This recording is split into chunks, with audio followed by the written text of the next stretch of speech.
హల్లెలూయా. దేవుని నాకు స్తోత్రం కలుగును గాక. దేవుణ్ణి ఆరాధించక ముందు బైబిల్ ఎత్తి బైబిల్ పల్లె పాడుకుందామంటే తర్వాత దేవుని యొక్క వాక్యాన్ని ధ్యానించుకుందాం. పఠింప శ్రేష్ఠ గ్రంథము బైబిల్, పఠింప శ్రేష్ఠ గ్రంథము బైబిల్, అనుదినం పఠించిన ప్రేమ తోడ నడుపును. ఓ పఠింప శ్రేష్ఠ గ్రంథము Bible. The big book to read is the Bible. The big book to read is the Bible. If you read every day, if you help all the way, oh, the big book to read is the Bible. दुनिया में सबसे प्यारी पुस्तक Bible, दुनिया में सबसे प्यारी पुस्तक बाइबल. पढ़े ना उसको रोज बरोज, सामने कातरा कोई ना हो, वो दुनिया में सबसे प्यारी पुस्तक बाइबल. आओ तम पुस्तक बाइबल, आओ तम पुस्तक बाइबल. दीना दीना होदुवे, आत्मवृद्धि होदुवे, आओ तम पुस्तक बाइबल. బైబిల్ ఎందుకు పాటిస్తామంటే మీరు దేవుని యొక్క వాక్యాన్ని చదువుకోనాలా, చదువురాని వారు వినాలా, చదివి విని దాని ప్రకారం నడుచుకున్నప్పుడు మనం భూలోకంలో ధన్యులు. ఆ విధంగా చేయండి, దేవుని ద్వారా ధన్యులు కానీ. ఒకసారి మనము దేవుని ఆలోచించక ముందు దేవుని యొక్క వాక్య వెలుగు నుంచి దేవుని వాక్యం ధ్యానించుకొని దేవుణ్ణి నోరారగా హృదయమారగా ఆత్మసత్యముతో ఆరాధించముండి మన మధ్యకు దేవుడు సహోదరులను, విమానాలను, పౌలను, ఇంకా వేరే సహోదరులు వాళ్ళు కూడా వస్తారు. ఈ ప్రాంతానికి డోర్ టు డోర్ మినిస్ట్రీ, ఇంటింటి స్వార్థ పరిచయ వారి ద్వారా ఈ ప్రాంతానికి పంపబడిన వాళ్ళు మన మధ్యకు సువార్థికులు, దైవసేవకులు వచ్చినప్పుడు మన వాళ్ళను వాడుకుంటే మన సంఘానికి మనకు దీవెన.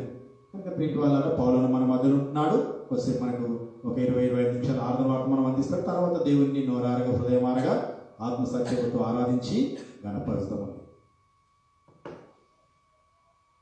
Praise lord. మీకందరికీ ప్రభు నామమున మరొకసారి ఇంటింట సువార్త తరపున మీ అందరికీ వందనాలు చెల్లిస్తుంటున్నాం.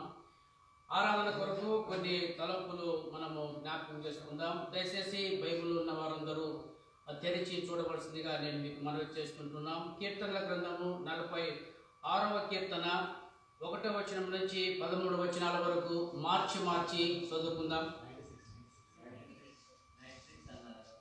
96వ కీర్తన, క్షమించండి, 96వ కీర్తన 1 నుంచి 13 వచనాల వరకు మనం మార్చి చదువుకుందాం.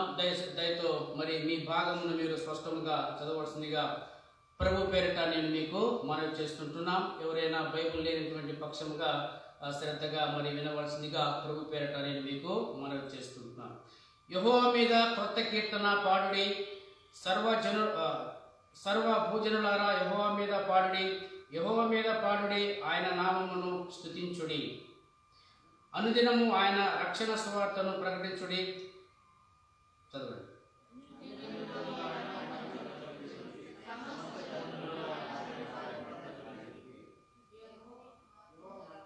4వ వచనం నేను చదువుతున్నాను.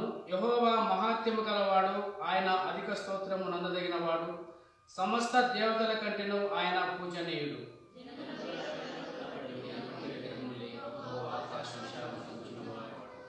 ఘనతా ప్రభావములు ఆయన సన్నిధిని ఉన్నవి, బల సౌందర్యములు ఆయన పరిశుద్ధ స్థలములో ఉన్నవి.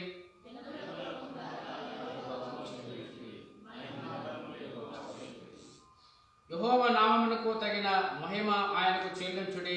నైవేద్యము తీసుకొని ఆయన ఆవరణలోనికి రండి.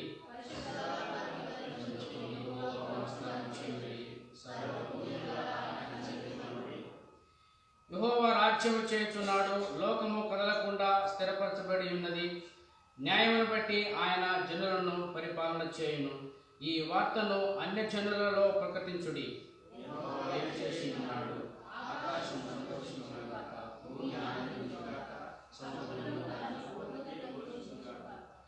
పొలమును దాని యందు గల సర్వమును యెహోవా సన్నిధిని ప్రహర్షించునుగాక. వనవృక్షములన్నీ ఉత్సాహధ్వని చేయునుగాక.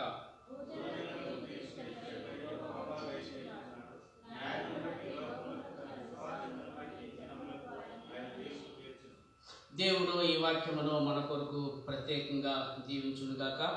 దయతో మీ యొక్క మనసులను ఒక 20 నిమిషాలు ఇక్కడే ఉంచవలసిందిగా ప్రభు పేట నేను మీకు మనవి చేసుకుంటున్నాం. ఆరాధన కొరకు కొన్ని తలంపులు మనము జ్ఞాపకం చేసుకుందాం. యోహాను సువార్త 4వ అధ్యాయము 24వ వచనము మన మూల వాక్యం.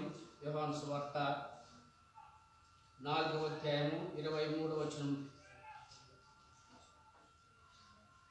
23వ వచనము 24వ వచనము నేను చదువుతున్నాను.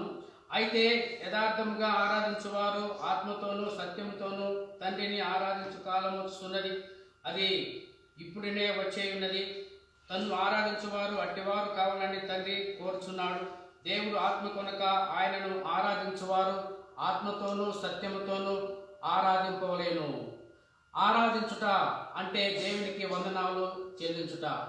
ఆరాధన ఎవరు ఆరాధించాలి అంటే ఎవరైతే మరి రక్షింపబడినారో, ఎవరైతే దేవుని సంపూర్ణంగా గుర్తిరిగినారో అటువంటి ప్రజలు ఇటువంటి వాక్య ధ్యానమును ఆధారం చేసుకొని మనము దేవుణ్ణి ఆరాధించాలి. యెహోవా మీద క్రొత్త కీర్తన పాడుడి, సర్వ భూజనులారా యెహోవా మీద పాడుడి, యెహోవా మీద పాడుడి, ఆయన నామమును స్తుతించుడి. ఆయన నామము స్తుతించాలి. ఆయన నామమును మనము కొనియాడేటువంటి వారిగా ఉండాలని ప్రభు మనకు జ్ఞాపకం చేస్తున్నట్టుగా చూస్తూ ఉంటున్నాం. చూడండి, ఈ యొక్క ఉదయకాల సమయంలో ఎంత గంభీరమైనటువంటి వాయిద్యాలతో మనము దేవుణ్ణి స్తుతించినాము, దేవుణ్ణి ఆరాధించినాము. అందుకనే దేవుని వాక్యం ఈ విధంగా చెలస్తుంది. యెహోవా మహాత్యము గలవాడు, ఆయన మహాత్యం కలిగేటువంటి దేవుడు. ఆ మహాత్యం కలిగినటువంటి దేవాది దేవుణ్ణి మనము ఏం చేయాలంటే ఆయన్ను క్రొత్త కీర్తన పాడుడి, కొత్త కీర్తన పాడుడి. మనము పాటల ద్వారా దేవుణ్ణి ఆరాధించవచ్చు. మరి ఇటువంటి వాక్యం ద్వారా దేవుణ్ణి ఆరాధించవచ్చు. దేవుణ్ణి ఆరాధించేటువంటి వారు ఆత్మతో సత్యంతో ఆరాధించాలని ప్రభు మనకు జ్ఞాపకం చేస్తున్నట్టుగా చూస్తూ ఉంటున్నాం. ఇటువంటి ఉదయకాల సమయంలో ఎంతమంది ఆరాధన చేయడానికి సిద్ధంగా ఉన్నారో నాకైతే తెలియదు. ఎంతమంది అయితే మరి ఇటువంటి సన్నిధిలో పాల్పొందడానికి సిద్ధంగా ఉన్నారో నాకు తెలియదు. కానీ అయితే దేవుని వాక్యం ఈ విధంగా జ్ఞాపకం చేస్తుంది. చూడండి, అదే 98వ కీర్తన 1వ వచనము. యెహోవా ఆశ్చర్య కార్యములు చేసి ఉన్నాడు, ఆయనను గూర్చి క్రొత్త కీర్తన పాడుడి. చూడండి, ఆయనను గూర్చి కొత్త కీర్తన పాడుడి. మనం ఏం చేయాలి? కొత్త ఆరాధనతో, కొత్త కీర్తనలతో ఆయనటువంటి మందిరంలోనికి మనం ప్రవేశించేటువంటి వారిగా ఉండాలి. అందుకనే దేవుని యొక్క వాక్యము ఈ విధంగా చెల్లిస్తుంది. ఆయనను గూర్చి కొత్త కీర్తన పాడుడి. ఆయన దక్షిణ హస్తము, ఆయన పరిశుద్ధ బాహువు ఆయనకు విజయం కలుగజేసి ఉన్నది అని దేవుని యొక్క వాక్యము. ఆయన మహాత్యం కలిగినటువంటి దేవుడు. భూజనుల దేవతలందరికంటే ఆయన మహాత్యం కలిగినటువంటి దేవాది దేవునికి మనము ఏం చెల్లించాలంటే ఏం తీసుకొని మనము ఇటువంటి మందిరంలోనికి చేరువచ్చినామంటే చూడండి, 4వ వచనములో యెహోవా మహాత్యం గలవాడు, ఆయన అధిక స్తోత్రము పొందదగిన వాడు, సమస్త దేవతల కంటేను ఆయన పూజనీయుడు. అందుకనే సియోను గీతాలు ఉంది, పూజనీయుడు యేసు ప్రభు. ఆయన పూజింపదగినటువంటి వాడు. ఆయనకు స్తుతులు చెల్లించడానికి మరి ఆయనకు మనము యోగ్యులముగా దేవుడు నిన్ను నన్ను ఏర్పాటు చేసుకున్నాడు. ప్రియమైనటువంటి దేవుని బిడ్డలారా, ఈ యొక్క ఉదయకాల సమయంలో ఆరాధించడానికి దేవుడు అద్భుతంగా నీకు నాకు మరి 2021వ సంవత్సరము 2వ ఆదివారంలో దేవుడు నిన్ను నన్ను ఆయన ప్రవేశపెట్టినాడు. అల్పమైనటువంటి మమ్మల్ని కూడా భారతదేశంలో ఇంకా ఇంటింట సువార్త పక్షంగా మేము కూడా మీ ప్రాంతంలో పరిచర్య చేయడానికి, ఈ సమయంలో మీ మధ్యలో నిలబడటానికి దేవుడు మాకు అవకాశం ఇచ్చినాడు. అందుకనే ఇంకొక వచనంలో కూడా మనం జ్ఞాపకం చేసుకున్నట్లయితే చూడండి, చదువుకున్నటువంటి భాగంలో 7వ వచనంలో, జనములారా కుటుంబములారా యెహోవాకు చెల్లించుడి, మహిమ బలములు యెహోవాకు చెల్లించుడి. ఆయనకే మనము కుటుంబముగా ఆయనటువంటి ఇంటిలో చేరి ఆయన్ను ఆరాధించాలని ప్రభు మనకు జ్ఞాపకం చేస్తున్నట్టుగా చూస్తూ ఉంటున్నాం. ఈ యొక్క ఉదయకాల సమయంలో దేవుని యొక్క వాక్యంలో నుంచి 144వ కీర్తన 9వ వచనం కూడా జ్ఞాపకం చేసుకుందాం. కీర్తన గ్రంథము 144వ కీర్తన 9వ వచనం. నిన్ను గురించి నేను ఒక కొత్త కీర్తన పాడగలను.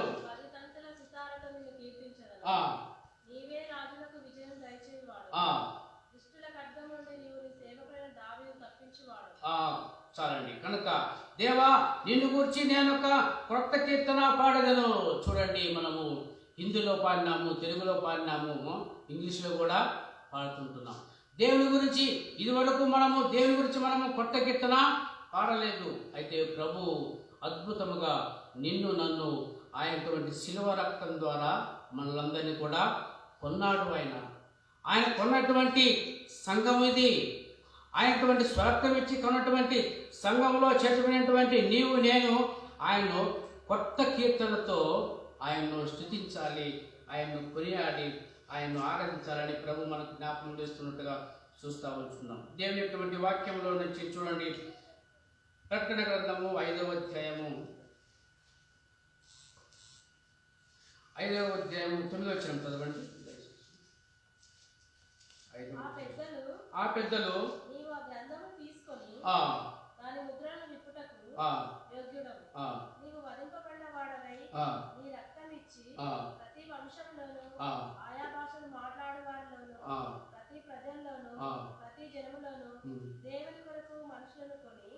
చాలండి. కనుక నీవు వధింపబడిన వాడవై నీ రక్తమిచ్చి ఆయన రక్తమిచ్చినాడు. ఈ యొక్క రక్తము అమూల్యమైనటువంటి రక్తము. ఆ యొక్క రక్తం ద్వారా కడబడినటువంటి మనలను దేవుడు ఎంచినట్టే శుద్ధీకరించి పరిశుద్ధులుగా చేసినాడు. ఇంకా ఎవరైతే ఆత్మతో సత్యంతో ఆరాధించలేకున్నారో, ఇంకా ఎవరైతే ఆ సంపూర్ణంగా ఆయనతో సారూప్యము లేకుండా ఉన్నారో, ఇప్పుడైనా 2021వ సంవత్సరము ప్రభువా నేను కూడా నిన్ను ఆరాధించడానికి నాకు తరుణము మీరు అనుగ్రహించడానికి ప్రభు అనుగ్రహిస్తాడు. యోహాను పత్రిక మొదటి పత్రిక 1వ అధ్యాయము, యోహాను పత్రిక మొదటి అధ్యాయం 9వ వచనం. మన పాపములను మనం ఒప్పుకొని ఎడల ఆయన నమ్మదగిన వాడును నీతిమంతుడు కనుక ఆయన మన పాపములను క్షమించి సమస్త దుర్నీతి నుండి మనల్ని పవిత్రులుగా చేయడు. సమస్తమైనటువంటి దుర్నీతి నుండి మనల్ని పవిత్రులుగా చేసినాడు. అందుకనే దేవునికి క్రొత్త కీర్తన పాడాలి. సమస్తమైనటువంటి పాపము నుంచి దేవుడు కడిగి శుద్ధీకరించినాడు. అందుకనే మనం ఏం చేయాలంటే మరి ఒక కొత్తమైనటువంటి నూతనటువంటి పాటలతో దేవుణ్ణి స్తుతించాలి, దేవుణ్ణి ఆరాధించాలి. అందుకనే చదువుకున్నటువంటి భాగంలో చూడండి, పరిశుద్ధ అలంకారములు ధరించుకొని అన్నమాట. 9వ వచనం చూడండి, బైబిల్ ఉన్న వాళ్ళందరూ పరిశుద్ధ అలంకారములు ధరించుకొని యెహోవాకు నమస్కారం చేయుడి. సర్వభూజనులారా ఆయన సన్నిధిని వణుకుడి. పరిశుద్ధ అలంకారం. ఆయన పరిశుద్ధుడు, పాపుల చేరక ప్రత్యేకమైనటువంటి దేవుడు. ఒకప్పుడు నేను కూడా లోకములు ఇష్టానుసారముగా జీవించేటువంటి వాడను. నేను కూడా లోకములైనటువంటి అన్ని ప్రేమించేటువంటి వాడను. లోకమైనటువంటి సినిమాలు, లోకమైనటువంటి లోకమైనటువంటి సమస్తమును ప్రేమించినారు. అయితే అవి చూస్తే ఇప్పుడు అసహ్యము, అసహించుకుంటున్నాను. సినిమా వాల్ పోస్టర్లు చూస్తే ఇప్పుడు అసహించుకుంటున్నా. కారణం ఏమిటి? దేవుడు ఆయన యొక్క రక్తంలో నన్ను కడిగి పవిత్రపరిచినాడు. అది దేవునికి కావాల్సినటువంటి. అటువంటి వారే కొత్త కీర్తన పాడతారు. అటువంటి వారే పరిశుద్ధ అలంకారం ధరించుకొని ఆయనటువంటి సన్నిధిలో మోకరించి ఆయనకు ఎంతో విధేయత కలిగినటువంటి వారుగా ఉంటారు. మిగతా వారు ఆ విధంగా ఉండటానికి ఇష్టపడరు. ఏదో అలవాటుగా పోదాం, ఆచార్యంగా పోదాం, చిన్న ఇక్కడ పెట్టింది కదా అనేసి అనుకో. అది దేవునికి ఇష్టం కాదు. ప్రేమటువంటి వారులారా, దేవుడు అంటున్నాడు, నా కుమారుడా నీ హృదయాన్ని నాకు. అందుకనే దేవుడు ఇటువంటి 2021 సంవత్సరం నీకు నాకు ఒక గిఫ్ట్గా బహుమానంగా ఇచ్చినాడు. ఎంతోమంది కరోనా వైరస్ వలన ఎంతోమంది చనిపోయినారు. ఇప్పటికి కూడా భయపడుతుంటున్నారు. ఇప్పటికి కూడా మరి ఎంతో ఆరోగ్య సూత్రాలు పాటిస్తుంటున్నారు. ఇప్పటికి కూడా ఎక్కడ కూడా ప్రయాణమై ఎక్కడికి కూడా వెళ్ళటం లేదు. భయం. ఓ బిడ్డలారా, కనుక ఇప్పుడైనా మరి మేలుకొని, ప్రభువా నిన్ను రక్షించు, నన్ను నీవు వెతికి రక్షించండి, నీవు నా కొరకే ఈ లోకానికి వచ్చినావు, నేను పాపిని, నన్ను కరుణించంటే ప్రభు కరుణించేటువంటి వాడుగా ఉంటున్నాడు. కనుక ఆయన్ను ఆరాధించేవారు ఆత్మతో సత్యంతో ఆరాధించాలి. తర్వాత యెహోవా మీద కొత్త కీర్తన పాడాలి. అంత మాత్రమే కాదు, మొదటి వచనంలో అనుదినము ఆయన రక్షణ సువార్తను ప్రకటించుడి. ఆయన రక్షణ సువార్తను ప్రకటించడానికి మేము వచ్చినాము. సమస్తం వదిలిపెట్టి ఇటువంటి టైంలో మేము వచ్చినాము. దేవుని యొక్క సేవ, దేవుని యొక్క సువార్త. దేవుడు మాకు అన్ని ఇచ్చినాడు, దేవుడు సమృద్ధిగా ఇచ్చినాడు. ఎందుకు మేము ఎటువంటి టైం వచ్చినామంటే ప్రభు అన్నాడు, సర్వలోకానికి వెళ్ళి సర్వసృష్టికి మీరు సువార్తను మీరు ప్రకటించండి. నమ్మి బాప్తిసం పొందిన వాళ్ళు రక్షింపబడతారు, నమ్మని వారికి శిక్ష అని దేవుని యొక్క వాక్యము తెలియజేస్తుంది. కనుక ఈ కొన్ని మాటలతో ప్రభువుని జ్ఞాపకం చేసుకొని దేవుణ్ణి ఆరాధిద్దాం. చూడండి, చివరిగా 12వ వచనము, పొలమును దాని యందు గల సర్వమును యెహోవా సన్నిధిని ప్రహర్షించును గాక, వనవృక్షములన్నీ ఉత్సాహధ్వని చేయును గాక. చూడండి, దేవుని సృష్టి అంతా కూడా దేవుణ్ణి ఆరాధిస్తుంది, దేవుణ్ణి స్తుతిస్తుంది, దేవుణ్ణి కొనియాడుతుంది. కానీ మనుషులము మనము ఆయన్ను కొనియాడు. భార్య వస్తే భర్త రాడు, భర్త వస్తే భార్య రారు. చూడండి ఎంత దేవుడు. అందుకనే దేవుడు కరుణించినాడు. ఆయన కనికరించినటువంటి దేవుడు. ఆయన దేవాది దేవుడు. మరి సమస్త దేవతల కంటే ఆయన పూజనీయుడు. మరి అన్ని నామల కంటే పైనామం కలిగినటువంటి దేవుడు అని ప్రభు మనకు జ్ఞాపకం చేస్తున్నట్టుగా చూస్తూ ఉంటాం. యెషయా గ్రంథము 42వ అధ్యాయము 10వ వచనము చూడండి. 42వ అధ్యాయము 10వ వచనం, సముద్రం ప్రయాణం చేయవర్లారా,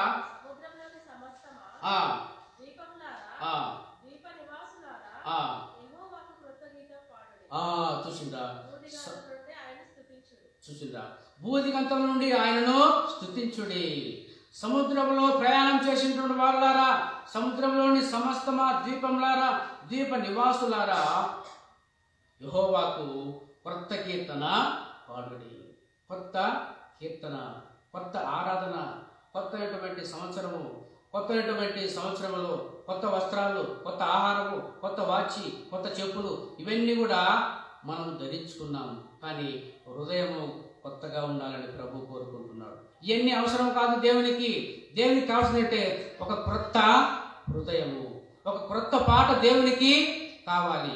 ఈ ఉదయకాల సమయంలో క్రొత్త పాట పాడి ఆయన్ను ఆరాధించడానికి నువ్వు సిద్ధంగా ఉన్నావా? నీకు క్రొత్త పాట పాడడానికి, నీకు కొత్త అటువంటి మరి దేవుని సన్నిధిలో ఉండటానికి ఇష్టపడకపోతే ఇప్పుడైనా దేవుడు మరి కనుకరించుంటున్నాడు. మరి ప్రయాసపడి పాప భారమును మోసుకుంటున్నాం సమస్తమైన ఓ జనులారా, మీరు నా యొద్దకు రండి, నేను మీకు విశ్రాంతిని కలుగజేస్తానని దేవుని యొక్క వాక్యములో మనం ఇక్కడ చూస్తూ ఉంటున్నాం. చూడండి, 10వ వచనంలో, యెహోవా రాజ్యము చేర్చున్నాడు, లోకము కదలకుండా స్థిరపరచబడి ఉన్నది, న్యాయాన్ని బట్టి ఆయన జనులను పరిపాలన చేయును. ఈ వార్తను అన్య జనులలో ప్రకటించుడి. ఈ వార్తను అన్య జనులలో ప్రకటించండి. చూడండి, దైవ సేవకులు చిన్నన్న గారు అన్య జనులకు ఎక్కువగా సువార్త ప్రకటిస్తుంటున్నారు. అన్య జనులకు సువార్త ప్రకటించడానికి ఆయనకు ఎంతో ఆశ. మేము చూస్తూ ఉంటున్నాం అన్నగారి ఆశ, అన్నగారి సేవలో ఉన్నటువంటి ఆతృత, మరి ప్రేమను మేము చూస్తూ ఉంటే మాకు కూడా ఎంతో మరి మేము కూడా చలించి పోయినాము. అలాంటి ఆశ ఈ నూతన సంవత్సరంలో అన్నగారికి అన్ని జనులకు సువార్త ప్రకటించేటువంటి వారిగా మరి దేవుడు నిన్ను నన్ను. ఎవరు అన్ని జనులకు సువార్త ప్రకటిస్తారంటే కొత్త పాట పాడేవారు, పరిశుద్ధ అలంకారములు ధరించుకునేటువంటి ఆయన చదివినటువంటి వారు, అలాంటి భారం అనేది ఉండదు. ఎవరైతే ప్రభు రక్తంలో కడుగుబడి ఆయనటువంటి రక్తంలో కడగబడి ఆయన్ను సేవిస్తున్నారో అటువంటి వారు సువార్త ప్రకటించాలని ఆశ కలుగుతుంది. ఈ సంగారెడ్డి జిల్లాలో అనేకటువంటి అనేకటువంటి మండలాలు తిరిగి మేము పరిచర్య చేస్తున్నాం. ఎందుకు చేయాలి? మేము ఇంట్లో ఉండవచ్చు కదా. అదే దేవుడు మాకు పెట్టినటువంటి భారం, పై అధికారులకు పెట్టినటువంటి భారము. కనుక సువార్త అపొస్తలుడైనటువంటి పౌలు అంటున్నాడు, సువార్త ప్రకటించకపోతే నాకు శ్రమ అన్నాడు. కనుక సువార్త ప్రకటిస్తే మనకెంతో మేలు, ప్రకటించకపోతే మనకు శ్రమ అని దేవుని యొక్క వాక్యంలో జ్ఞాపకం చేస్తుంది. కనుక ఇటువంటి కొన్ని మాటలు మనము జ్ఞాపకం చేసుకొని దేవుణ్ణి ఆరాధిద్దాం. ఇంకొక వచనం జ్ఞాపకం చేసుకుందాం. ఎఫెసీయులకు రాసిన పత్రిక 5వ అధ్యాయము 19వ వచనము చదువుకుందామండి. 5వ అధ్యాయము 19వ వచనము.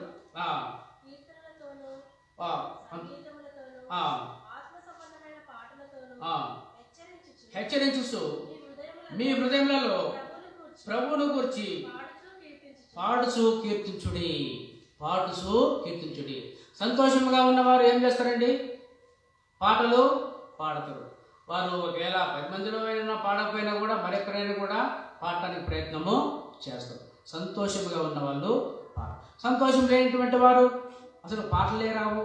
అసలు దేవుణ్ణి ఆరాధించారు, ఏమో ఎక్కడో ఏదో పోగొట్టుకున్నట్టు ఏదో ఒకటువంటి ఆలోచన కలిగి ఉంటారు. అందుకని సంతోషముతో ఈ సంవత్సరమైన దేవుని సన్నిధికి మనము వద్దాం. ఈ సంవత్సరమైన సంతోషంతో ఒక క్రొత్త కీర్తనతో దేవుణ్ణి పాడి దేవుని కొనియాడదాం.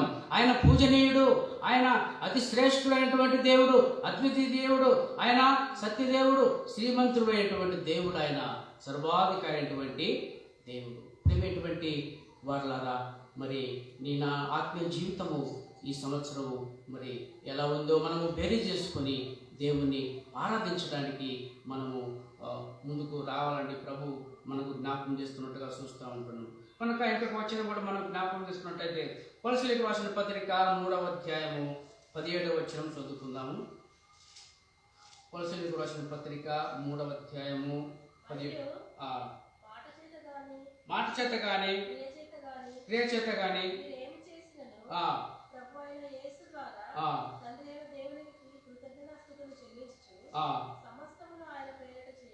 చాలండి. 17వ వచనం అందరూ చూసుకోండి, జ్ఞాపకం చేసుకోండి. కనుక మరియు మాట చేత కానీ క్రియ చేత కానీ మీరేమి చేసినను ప్రభు అయిన యేసు ద్వారా తండ్రి అయిన దేవునికి కృతజ్ఞతాస్తుతులు చెల్లించుచు సమస్తమును ఆయన పేరిట చేయుడి. పాటలు పాడినా ఆయన పేరిట చేయాలి, మరి తర్వాత ప్రార్థించినా ఆయన పేరిట చేయాలి, సమస్తము కూడా ఆయన పేరిట చేయాలని ప్రభు మనకు జ్ఞాపకం చేస్తున్నట్టుగా చూస్తూ ఉంటున్నాం. ఈ ఉదయకాల సమయంలో నీవు మనందరినీ కూడా ఆయన సజీవ లెక్కలో ఉంచినాడు. ఈ సీయోను నివాసులను ఆయన దేవుడు సజీవ లెక్కలో ఉంచినాడు. అందుకనే సజీవ లెక్కలని సృష్టించేయాలని చెల్లిస్తుంటున్నాడు. మృతులు మరి దేవుని స్థుతించలేరు, మృతులు దేవుణ్ణి ఆరాధించలేరు, మృతులు ఎటువంటి కొత్త పాట పాడలేరు. సజీవు లెక్కలే ఉన్నారు. అందుకనే కొంతమంది లోకములు అంటారు కదా, బతుకున్నాం కానీ అన్నీ చేయాలి, అంత సంపాదించుకోవాలి, బిల్డింగ్ కట్టుకోవాలి, కార్లు తీసుకోవాలి, అన్ని పెళ్లిళ్ళు చేయాలి అని అంటారు. అది దేవునికి ప్రథమ స్థానం ఇవ్వాలని ప్రభు మనకు జ్ఞాపకం చేస్తున్నట్టుగా చూస్తూ ఉంటుంది. ఇంకొక మాట చెప్పి నేను ముగిస్తాను. ప్రకటన గ్రంథము 14వ అధ్యాయము 3వ వచనం అండి. ప్రకటన గ్రంథము 14వ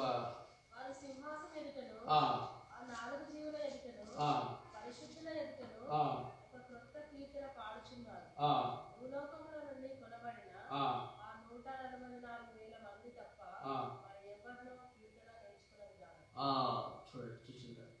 కనుక వీళ్ళు కూడా చేస్తున్నట్టే ఒక కొత్త కీర్తన పాడుచున్నారు, ఒక కొత్త కీర్తన. అందుకనే మరి అన్నగారు కొత్త ఉన్నటువంటి హిందీలో కొత్త పాటలు, తెలుగులో కొత్త పాటలు, ఇంగ్లీష్లో కొత్త పాటలు, కొత్త పాటలు, దేవుణ్ణి పాటల ద్వారా దేవుణ్ణి స్తుతించవచ్చు. వాక్యం చదువురాకపోతే దేవుణ్ణి ఆ విధంగా స్తుతించాలని కూడా ప్రభు మనకు జ్ఞాపకం చేస్తున్నట్టుగా చూస్తూ ఉంటున్నాం. కనుక ఈ ఉదయకాల సమయంలో ప్రభువును ఆత్మతో సత్యముతో ఆయన్ను ఆరాధించడానికి ఈ సియోనుకు చేరి మనము రాగలిగినాము. అట్టివంటి ప్రజలను బట్టి దేవుడు కూడా సంతోషిస్తుంటున్నాడు. ఆయన సర్వాధికారి అయినటువంటి దేవుడు, ఆయన పూజనీయుడు. అంత మాత్రం కాదు, పరిశుద్ధ అలంకారమును ధరించుకొని ఆయన సన్నిధిలో మనము ప్రవేశించాలని ప్రభు మనకు జ్ఞాపకం చేస్తున్నట్టుగా చూస్తూ ఉంటున్నాం. కనుక ఈ మాటలు, కొన్ని మాటలు మనము జ్ఞాపకం చేసుకొని ఒకరి తర్వాత ఒకరు మనము ఆరాధించడానికి ముందుకు సాగిపోదాము. దేవుడి అట్టి కృప మనకు సహాయము చేయునుగాక. సమయం ఇచ్చిన అన్నగారికి వందనాలు చెల్లిస్తున్నాను. దేవుని నాకు స్తోత్రం కలుగును గాక. ఇదివరకు మనము దేవుని ఒక వర్తమానం విన్నాము.